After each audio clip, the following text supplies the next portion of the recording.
Филмот Трето полувреме, кој се снимаше 40 дена на повеќе локации во Македонија, денеска ја сними последната клапа пред Меморијалниот центар на Холокаустот во Скопје. Новиот филм на Дарко Митревски пред се е љубовна приказна за двајца луѓе кои се сакаат наспроти сите табуа и забрани.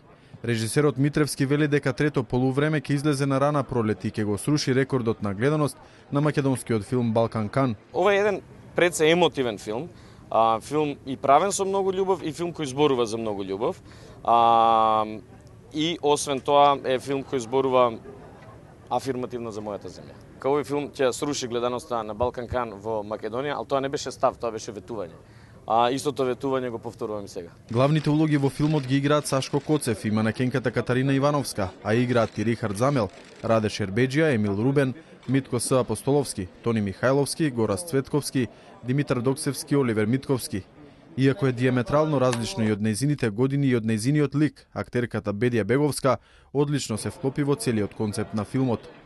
Играм 30 години постара жена од моите години и тоа е без оглед на моето огромно театарско искуство, предизвик за мене, особено затоа што се работи за еден друг медиум, каде што јас не сум толку многу сигурна како што сум сигурна во театарот, каде што пливам како риба во вода, а овдека се чувствувам и срекна и сплашена како мало дете, наискрено.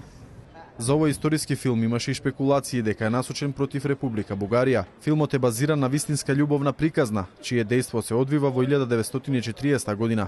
Ја следи и темата на прогонот на околу 7200 евреи од Македонија во германските концентрациони логори за време на Втората светска војна.